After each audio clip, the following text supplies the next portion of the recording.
네, 김장무 밭에 왔습니다. 김장무 지금 잘 크고 있나요? 저도 지금 무가 하루하루 다르게 굉장히 많이 커가고 있는데, 지금 이제 기온이 이제 많이 떨어지고 있어요. 여기 충남 매산인데, 이제 영하 1도까지도 아침 최저 기온이 영하 1도까지도 떨어지고 하니까 조금씩 걱정은 되지만, 서리가 내리는 정도로는 이 무가 커가는데 전혀 지장이 없고 무가 얼지 않기 때문에, 이 땅이 얼 정도 온도가 아니면 그대로 키우시는 게 좋고요.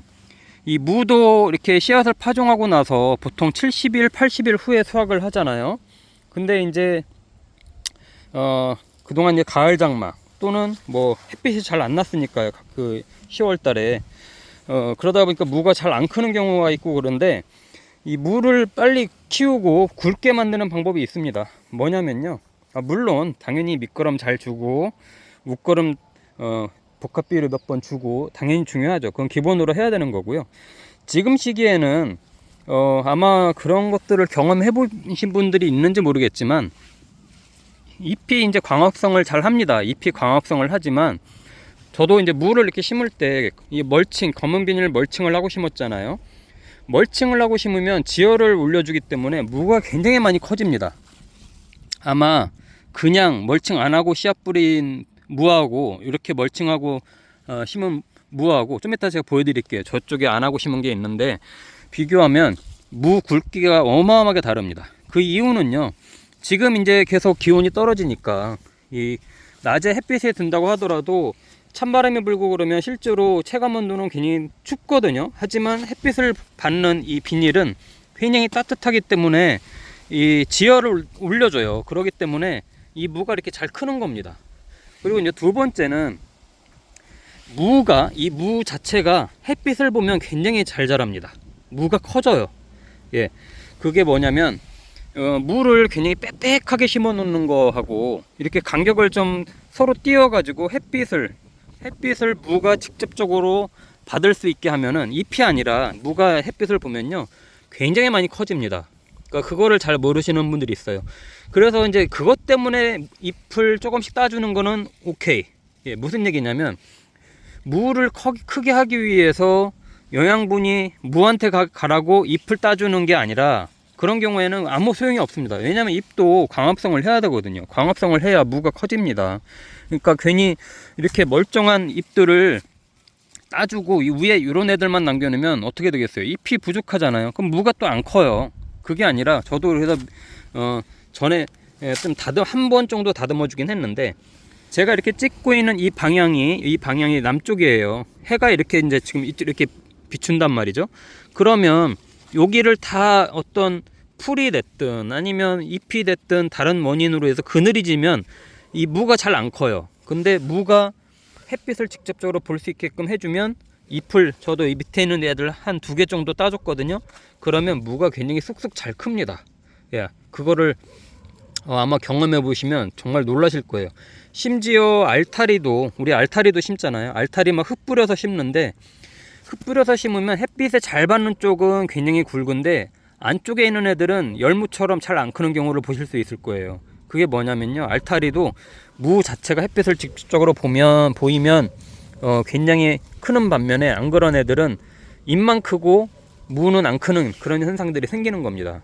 그래서 이제 잎 따주기라고 하는 것도 그냥 막 하는 게 아니라 좀 햇빛을 좀 방해한다 그러면 이제 이런 정도 얘도 방해하고 얘도 방해한다 그러면 이런 정도 하나 정도 따주는 건 괜찮아요. 그래서 햇빛이 이 무에 직접적으로 닿을 수 있도록 뭐 약간 그런 거라고 보시면 돼요. 우리가 이제 사과나무 이런 거 키우잖아요. 사과도 착색 잘 되고 잘 익으라고 사과에 가려져 있는 잎도 따주고 주변에 있는 가지도 이제 잘 정리를 해주고 해서 햇빛이 직접적으로 사과에 받게끔 하는데 무도 직접적으로 햇빛을 받게 하면은 그만큼 사과처럼 똑같은 현상이 생기는 겁니다.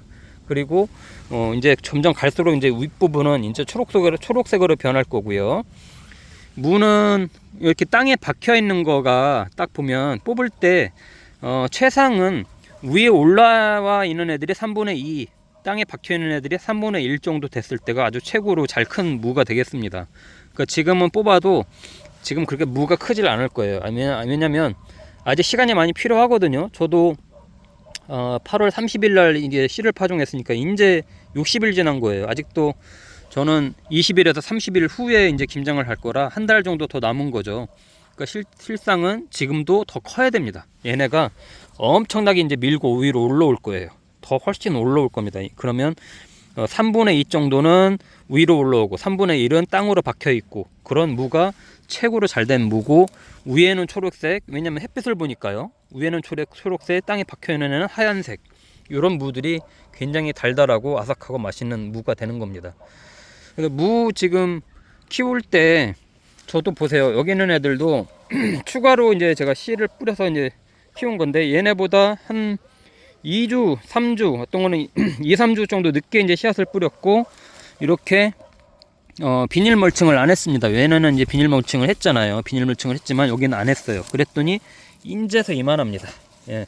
대신에 좀 묶걸음을 잘 주려고 좀 충실히 하고 했지만, 그럼에도 불구하고 아직 이제 알타리만한 정도의 크기고, 잎은 잘 자라지만 확실히 이제 늦게 파종을 했기 때문에 기온 차이도 있고, 또 땅속의 지열도 낮고 이러니까, 또 이렇게 보세요. 굉장히 무성하잖아요.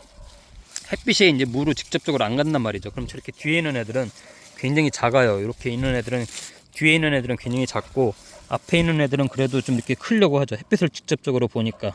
이런 차이를 좀 아시면 다음에 아마 무 심으실 때, 아, 이래서 내가 무가 잘 안 크는구나, 무가 굵지가 않구나, 이런 거를 좀 아실 수 있을 겁니다. 그래서 저도 이제 좀 아쉬워서 이렇게 좀 키운 거고요. 이런 애들은 아마 한 달 후 정도 되면 동치미 담글 정도의 무는 되지 않을까 이제 싶습니다. 그 정도 이제 보는 거고, 여기에 있는 애도 이제 이 김장 배추를 하는 것보다는 이제 보쌈용 알배기, 이제 그런 용도로 먹으려고 하는 거고요. 예, 이쪽으로 가서 보면 제가 아까 이제 비닐 멀칭을 안 한 무를 보여드린다고 했잖아요. 이쪽에 이제 비닐 멀칭을 안 한 무거든요. 여기는 똑같이 저하고 아까 파종을 한 겁니다. 8월 31일 날 같이 파종을 한 건데 조금 덜 크죠. 예, 이게 그래도 비닐 멀칭을 하는 게 그래서 좋다는 겁니다. 예, 똑같이 심었지만 이제 그런 부분들이 있고, 잎을 조금씩 이제 이런 안에 있는 애들은 이렇게 조금씩 따주면은 그래도 햇빛이 들어가기 때문에 좀 커질 수 있는데, 너무 이게 다 우거져 있으면, 특히 이렇게 안쪽에 있는 애들은 굉장히 이제 무가 작아져요. 이렇게 작아져요. 그렇기 때문에 햇빛을 보게끔 해주는 게 제일 좋습니다. 혹시 이제 방그늘그는 지는 이런 데다 무 심으면 굉장히 안 클 거예요. 무는 하루 종일 햇빛이 잘 드는 곳에 심어야 무가 크지, 뭐 반나절만 햇빛이 들어오는 곳에 이런 곳에 심으면 무는 클 수가 없고요. 그러니까 혹시 그런 데 심은 건 아닌가, 이런 것도 한번 좀 살펴보실 필요가 있고, 옆에 보세요. 이게 쪽파잖아요. 쪽파도 이 가을 장마 비가 너무 많이 오고 햇빛을 못 보니까 위에가 다 이렇게 시듭니다. 시들어. 이거는 칼슘 부족이 아니에요. 칼슘제를 두고 옷걸음을 줘고 해도, 예, 가을 장마에 너무 습하고 비가 많이 오고 또 햇빛도 잘 안 들고 이러다 보니까, 이렇게 하우스가 아니라 노지에서 키우는 쪽파는 다 이렇습니다. 저희 예산 쪽파 유명하잖아요. 예산 쪽파들은 대부분 이 비닐 안에서, 하우스 비닐 안에서 키우는데, 이렇게 밖에 있는 노지에서 키우는 것들은 대부분 이렇습니다. 하지만 어떻게 하겠습니까? 이런 애들이라도 잘 키워서 김장을 해야 되겠죠. 무도 마찬가지죠. 무도 뭐 지금 다른 배추도 그렇지만 뭐 또 무름병 걸리는 애들도 있고, 또 그런 작황이 썩 좋진 않지만, 근데 또 전반적으로는 요즘 또 배추도 그렇고 무도 그렇고 가격이 내려간다고 그래서 아마 다들 작황이 잘 되나 보다, 저도 그렇게 생각을 하고 있는데, 뭐 또 잘 하시는 분들은 잘 하시는 거니까. 네.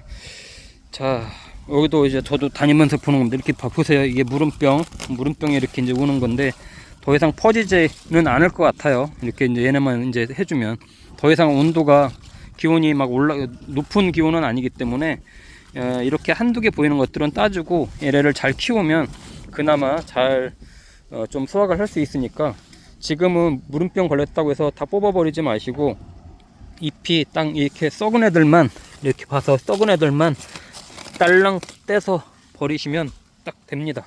그러면 잘 크니까 다 뽑아버릴 필요 없고요. 아까 이제 정리를 해서 드리면, 다시 정리해서 드리면, 잎 배추는 결구를 잘 시키는 방법은 아까 말씀드렸던 것처럼 다 잎도 잘 보이게끔 이렇게 놔두고, 무도 마찬가지예요. 무도 이렇게 햇빛을 잘 보게끔 잎을 잘 키워야, 예, 전체적으로 무가 크니까 배춧잎 키우는 것처럼 그대로 손대지 말고 놔두시고 햇빛만 잘 들 수 있게끔 해주면 무가 굉장히 잘 큰다. 그것만 보시면 될 것 같아요. 자, 여기 가운데 나오는 애들이 이제 무청이 되는 애들입니다. 요 애들이 이제 본격적으로 나오기 시작할 거예요. 얘네는 무청으로 먹을 수 없고 안에서 이제 연하게 나올 텐데, 지금부터는 이제 진딧물들이 이제 많이 생길 수 있으니까 그런 부분들만 잘 챙기시면 될 것 같습니다. 자, 주말농부TV 구독과 좋아요, 알림 설정해 주시면 감사하겠습니다.